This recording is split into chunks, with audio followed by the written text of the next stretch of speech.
during springtime, we see a lot of color around and a lot of activity in nature.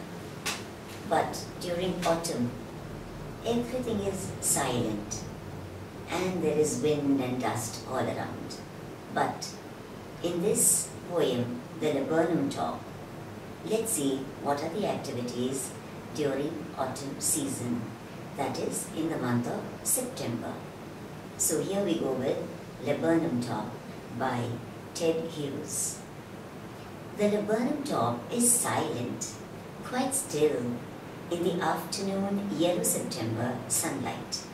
A few leaves yellowing, all its seeds fallen, till the goldfinch comes with a twitching chirrup, a suddenness, a startlement at a branch end.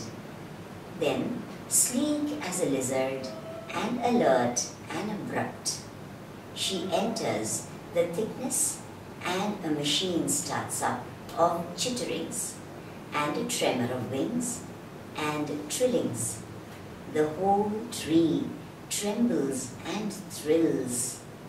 It is the engine of her family. She stokes it full, then flirts out to a branch end, showing her barred face identity mask. Then, with eerie delicate whistle chirrup whisperings, she launches away towards the infinite, and the laburnum subsides to empty.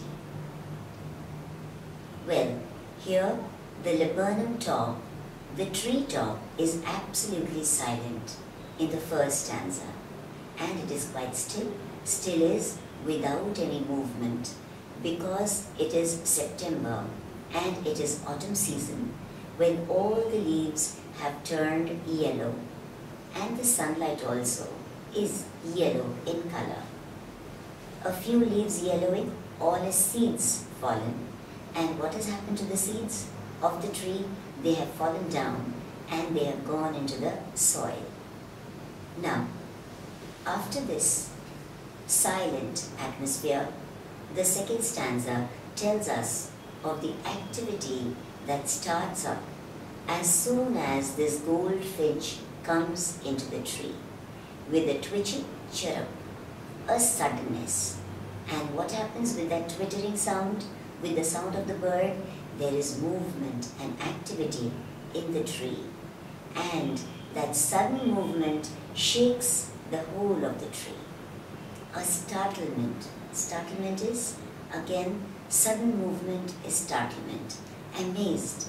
The tree itself is amazed as to who has entered, and there is so much of movement in the tree.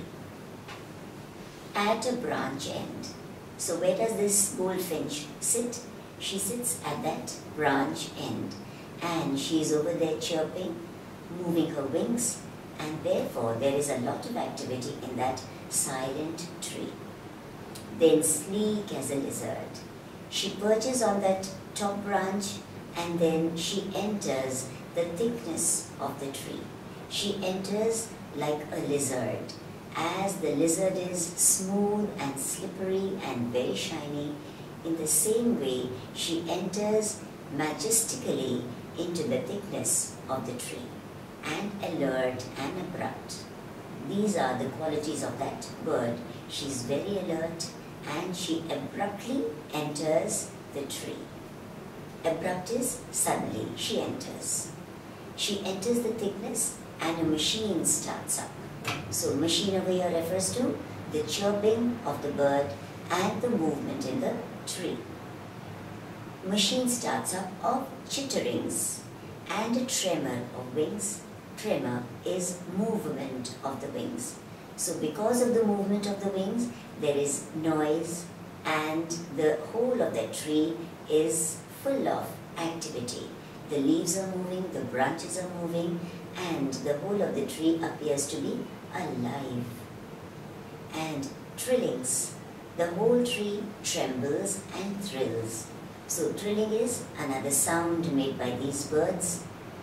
And the whole of the tree is trembling. Trembling is shaking with excitement, with showering upon all the love that it has for that bird, because the tree is a shelter, is a home for this bird, and thrills. And this tree is full of excitement. Both of them, the bird and the tree, both are full of excitement. It is the engine of our family. It over here refers to the laburnum top, the tree. This is the engine of her family. So, why engine? Because she has her family over there. And as the engine starts off, similarly the twittering of the birds, of the children and of these two birds, when this twittering starts, the tree also starts and shakes as an engine does. There is movement in the engine. Similar is the movement in the bird and in the tree. She stokes it full, then flirts out to a branch end.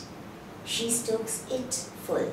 Stokes over here refers to she gives everything that she has to the tree and to the little children. She gives food to the children, she feeds the children and gives everything to the tree.